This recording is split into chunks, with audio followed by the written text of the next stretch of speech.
Welcome back to the channel, all you wonderful people out there. Today we have a little bit of XRP news, XLM news, US Treasuries, S&P 500, and of course we gotta end off with the gold news. Oh man, a lot of good things happened today, a lot of interesting news today. So we're gonna begin here. This article is titled, oh man, I know people are gonna get a kick out of this one. 10K XRP is being discussed again. Oh yeah, people are super bullish, but let's hear them out. Let's hear what they have to say here. It says the head of social adoption at XRP Healthcare, Edward Farina. Hey, so this is this person's opinion. You take it up with them. Edward Farina has made a case for an XRP surge to $10,000. Woo! I don't know what I was doing there, you know. The excitement comes out in different ways at different times, you know what I mean? But citing XRP's potential, oh man, to replace Swift. I see it more as them possibly congealing with Swift than replacing Swift outright. I think Swift will be there in some iteration, in some form, no matter how much it's minimized. Even if it's completely absorbed, there will still be that essence of Swift. But once again, there are a lot of banks on the table. Now, if you look at what they're doing, they're taking a stand. I'm not going to say more than that. Go a few members only videos back. You could just scroll through them. Just scroll through them. You can put it on. What do you call that? What's that when you speed up a video? And you're going to get that information. But it shows they're taking a stand. There's a reason why I say that there's banks on the table for the taking. Well, I'll leave it at that. But I think it's more likely that they're going to congeal with Swift or help Swift in some way. You get what I'm saying? I don't see them completely replacing Swift, but it doesn't matter. As long as we take a huge swath of banks, and I do believe, my personal belief, I'm not here to convince you of anything. My personal opinion, I think we could take thousands of banks. I feel it. All my research leads me to that. If they don't do it, it's just because they did not give it their all to go after those banks and bring them in. But if you're going to tell me that a year or year and a half ago, they had 200 to 300 banks already signed up. Come on, now that's not a stretch to get a couple thousand. It's not that much of a leap to possibly believe they may have thousands of banks already. Those NDAs are something powerful. Let me tell you something right now. They're not gonna make a peep until the time is right. It doesn't work that way. So when I think like that, I don't know about a 10K XRP price. If it goes there, I'll take it. I'm not against it. I just know it can go higher. I just know what it can do with the amount of banks that we can take. What we can do. We don't need to be worried about everybody else and what they're doing. No, you focus on your game. You focus on what you're doing and you keep dominating, whether you're Ripple, Volante, Joe Schmo out there, whoever, James Smo. You focus on what you're doing and you dominate. You do the best that you can do and then you reach your potential. And that's how I look at XRP. To hell with what Swift is doing. They can't compete with us. They can't tie our shoes. We already proved that. Swift can't tie our shoes. IMF can't tie our shoes. ECB, none of these. The only honest one that is there is the BIS. We are going to dominate. Oh, wait until I get to the Stellar chapter. Wait until I get there. But let's keep going. Maybe I'm a little too fired up. No, I'm not. Why hold back?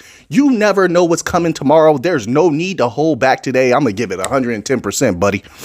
It says in a post on X. I hate that name. I prefer Twitter. I don't care. I'm going to say it. Yep, I prefer Twitter. Farina argued that the prospect of XRP hitting $10,000 should not be completely dismissed.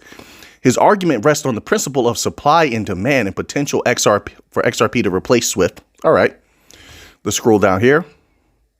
It says, however, Swift has some drawbacks, such as, there's too many drawbacks to even list. No reason for me to go through that. My people here know how weak Swift is. Why do you think they had to cleave and cling on to and grab hold of Chainlink And Chainlink flies in like Superman rescuing Lois. You think that they're the last one? Is Chainlink the best? Is Chainlink better than XRP at moving the big bucks?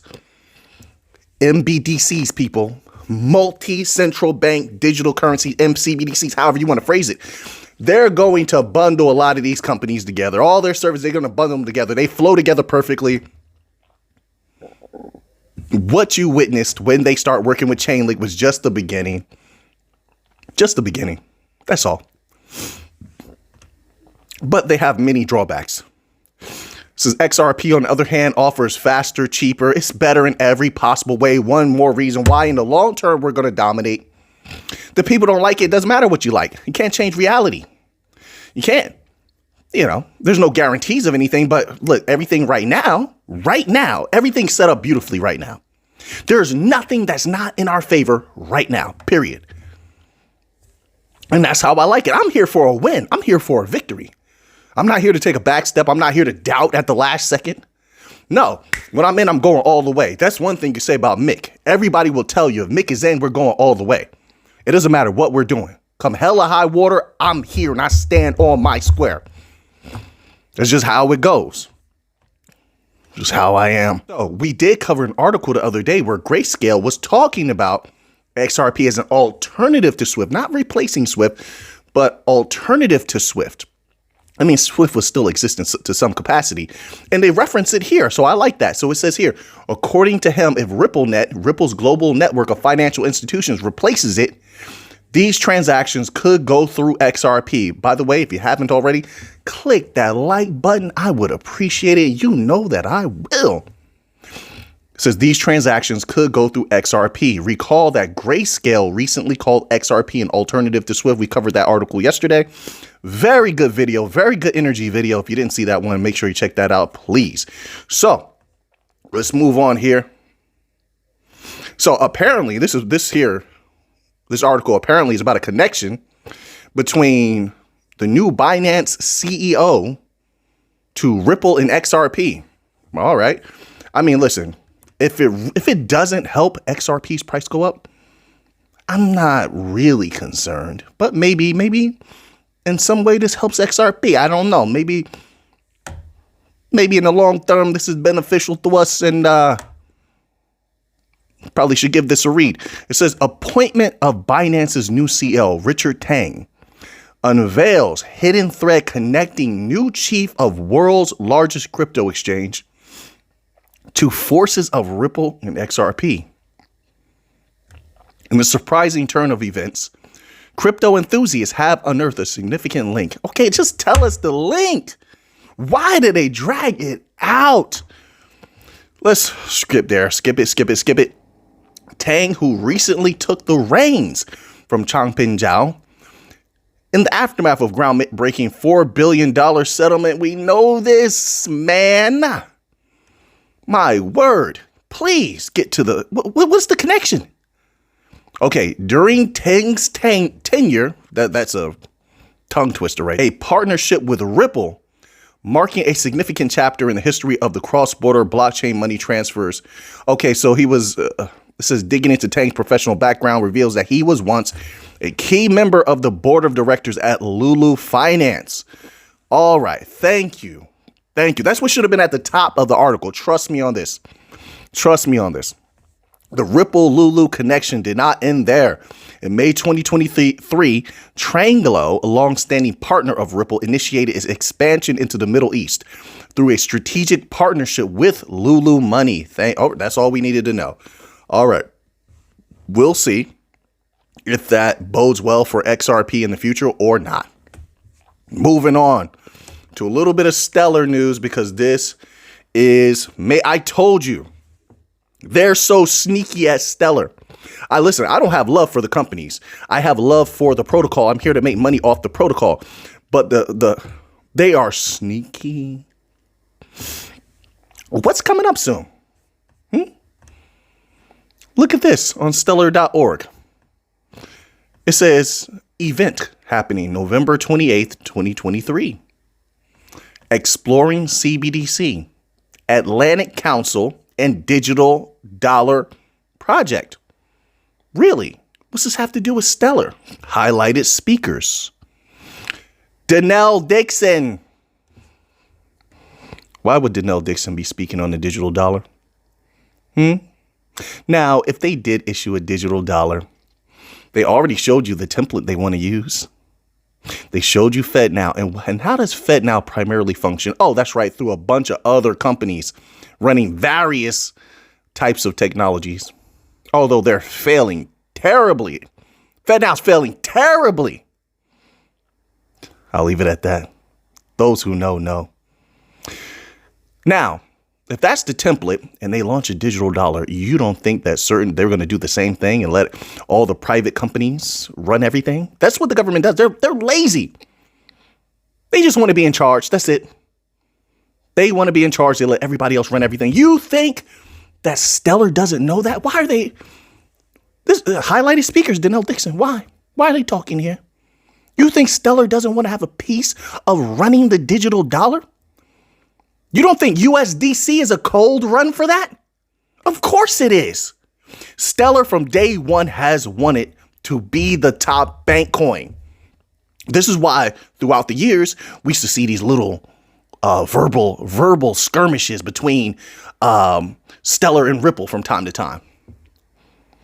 Just a little light sparring, nothing serious, but they let it be known. They wanted to be the best. They want to run everything. They definitely want a piece of that digital dollar. I think they definitely could. They launched that digital dollar. I definitely think they could be in heavy. They've had great relationships in the United States for the longest time. Remember when they went to all those meetings with the government? We watched it. Those of us who've been here for a little while, we watched it. And they had senators say, hey, let's talk later. Remember, I kept bringing that up. What did they talk about? Then they come out, what was it, earlier this year or late last year? Whenever.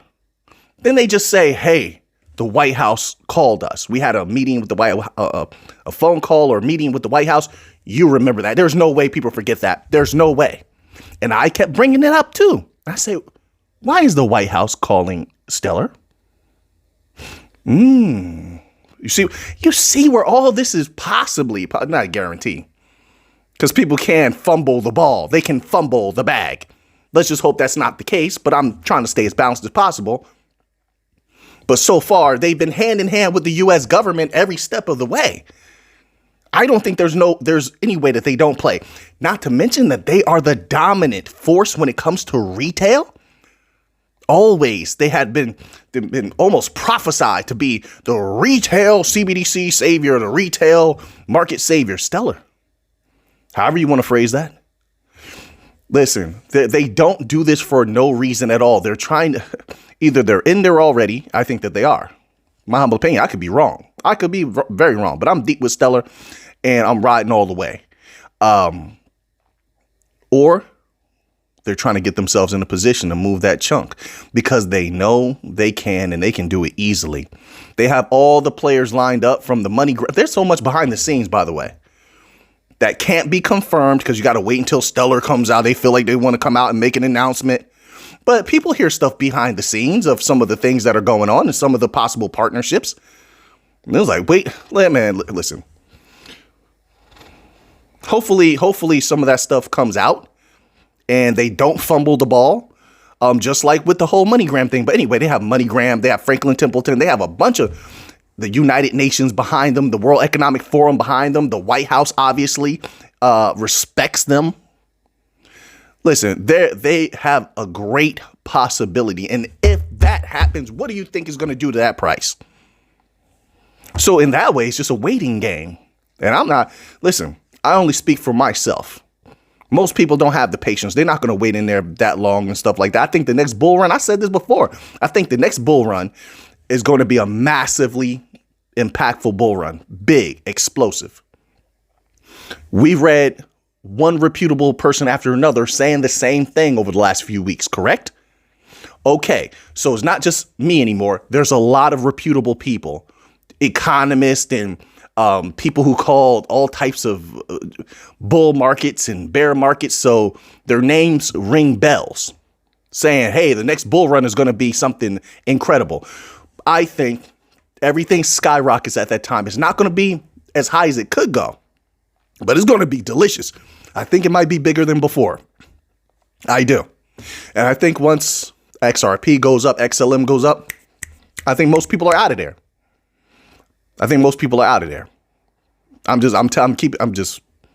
That's how I feel. But it's going to be I think it'll be a beautiful time. I could be completely wrong. Once again, I'm trying to stay balanced here. But I think a lot of stuff. Listen, a lot of people, they come to me in the comment section. They say, I don't know why they may listen to one chapter. I think a lot of people do that. They listen to one chapter. They might hear just the XRP chapter. They may not hear the XLM chapter. They may not hear the Solana chapter or US dollar chapter because they don't care about that. So they hear that enough times. They think I'm only talking on these videos about one asset. No. So they think I'm a one asset person. No, never. Not since the beginning. Since the beginning, I've always talked about multiple assets, and these are the assets that I actually hold. I actually enjoy. That's why I talk about them, right? So they'll say something to me like, Mick, a lot of stuff is going to go up. And I'm thinking to myself, yeah, I agree that a lot of stuff is going to go up. I said I'm bullish on XLM. I said I'm bullish on XRP, Quant, LCX. Throw in a little XDC. Whoa, that sounds like bars. But I'm bullish on a lot of stuff. Batcoin, Chainlink, Solana. Listen, this next bull run, not financial advice, not a financial advisor. I got to say that. This next bull run, I think there's going to be some major winning done. We did it before. I think we're going to do it again. My humble opinion. All right, moving on here, folks. Solana. We're going to keep this one a little short. I don't want to make the video too long. This one here is from Fool.com and it's titled, If This One Thing Happens, Solana could skyrocket even higher. Give me those gains. I'll take him. I definitely take him. I'm bullish on Solana, super bullish on Solana into the future. It says here, a relisting on Robinhood's crypto trading platform could be a catalyst for future gains. Are people really that limited? Like they only use one platform? That's it? I use multiple platforms. Like, I'm not locked into one. I don't trust one. But a lot of people, they put a lot of emphasis on Robinhood. Is XRP? I'm just throwing it out there as an example. I don't know if XRP is on Robinhood or not. I don't care about Robinhood at all. I don't use Robinhood. I'm just putting it out there, but I saw an article and I think it was about XRP. I think we covered one like that. And they were like, they were saying, well, if XRP gets back onto Robinhood, like, and it's going to do what? What? People are just going to be like, oh, it's on Robinhood now, so I better get some, and the price is going to skyrocket. I don't think so. Maybe a little bit of volatility possible, but it's also possible that it means nothing, So I think the same thing here. It's like people are not stupid, right? That's how I view things, right? That's how I view things. I know because somebody else is going to come in. They're going to say, because they've said it before, Mick, have you seen the people out here? Like, I know, I get it. I understand that perspective as well. But most people who are good investors or good traders, they have multiple platforms that they're using. They can go to Coinbase. If Binance has a problem, Coinbase, Kraken. I know all these things have problems now.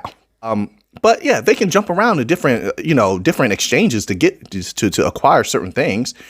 So I don't know if that's going to be significant or not, but if it does, okay. It says removal of regulatory uncertainty. Well, wouldn't that be the same for a lot of different cryptos that, the SEC is so criminal, in my opinion, that they brought uncertainty to most of the things that are certain. But I guess, yeah, sure. That to the big companies, to some of them, maybe that could make a difference. The return of the retail investor. All right, I guess. Secondly, I'm a little bit on the opposite side. I'm not pro retail. I don't consider you and I retail. We're very special.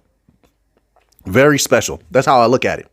But I'm not pro retail because retail is what makes those prices have extreme volatility You know, they'll sell on you at the drop of a dime. I mean, a cartoon episode could come out and have a number on it or say something, and then they panic, sell. Like, no, listen, I need those big companies. I need that big money that brings stability, that makes the price go way up there, right? So we can make some real capital. I'm not here for pennies and little dollars. No, I'm here for that big money.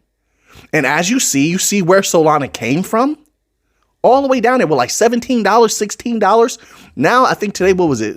Was it $57 today? Something like that. And you want a return for retail? Let the businesses continue to take over and get that price up there and bring some acceptable volatility, like I always say. That's how I look at it. I get it. Some people are different. They're going to say, oh, Mick, like they really, really want retail to buy coins. They want that. I mean, I guess, man, they have their reasons, I suppose. But they're really on it. These article writers and some influencers, they're like, I got this new coin. You got to buy this new coin. The next week, I got this new coin here. This one's going to skyrocket. And it's like,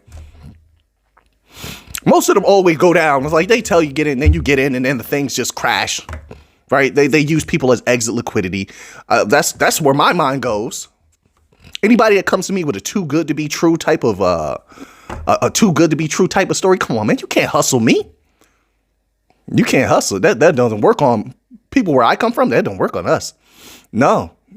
You can't fast talk me. You can't hustle me. I got this and this and this. And if we get this, I can get in here. Now I just discovered. Stop. You're talking a little too fast. This sounds a little too good. Let me do my research and see. Research negates all of that. But anyway, yeah, I'm not pro retail anyway. So of course, I'm a bank coin enthusiast. I'll put it that way. So let's move on here.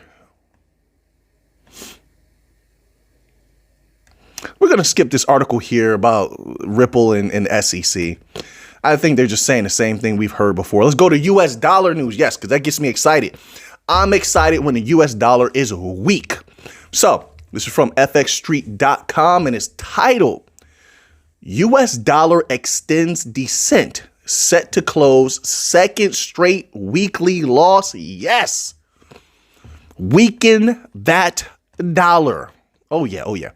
It says the U.S. dollar is receding on Friday with the DXY index, which measures the value of the U.S. dollar versus a basket of global currencies, declining toward 103.45 on the back of mixed S&P PMIs and dovish bets on the Fed. In line with that, the U.S. economy is showing overall signs of cooling inflation. Oh, that's a lie, but let's keep going. And job creation. What? That is, I can't even believe they've said that. Oh, wait. No, cooling inflation and job creation. So, okay, so cooling job inflation. I read that the wrong way. My apologies, folks. Oh, I was about to say, I know you're not talking about no job creation. And soft S&P PMIs flash signs of a weakening economy. Yes. Now I'm in agreement with you. Yes. This economic outlook makes traders believe that the Federal Reserve will adopt a less aggressive stance. We will see, which is weakening the U.S. dollar. Let's move on from there because we have some S&P. There's a lot more that I could go into on here, but we're not going to do that. Let's get straight to the S&P 500 information. This is, listen, I wasn't going to cover S&P 500 information here, but I got a request I received. I received a request recently that now, when someone who's been a long time supporter of the channel makes a request and such, yeah, I usually will add stuff in, and this is one of those things. So this is from ETFtrends.com, or it's right up that alley, rather. This is as of 2023. Well, sorry about that. The title is S&P 500 winning streak could extend through 2024. Interesting. It says as of 2023 comes to a close, there's seemingly an abundance of optimism heading into 2024 when it comes to the S&P 500 if forecasts are correct. This could bode well for the Direxion Daily S&P 500 Bull 3X Shares ETF, which is already up close to 50% on the year.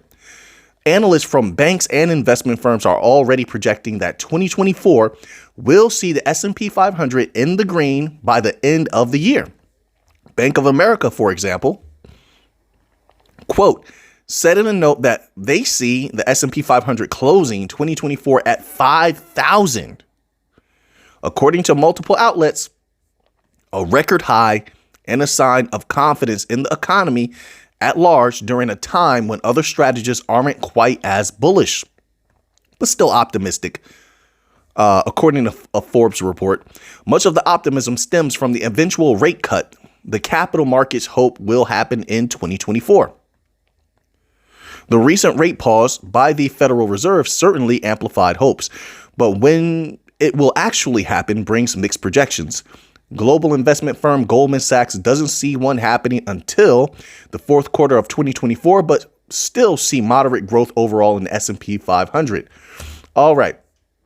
So now let's get to a little bit of U.S. Treasury news very quickly. Let's run through these yields so we can keep up to date, stay privy and abreast of what's going on with these yields, because we do know it affects everything, don't we?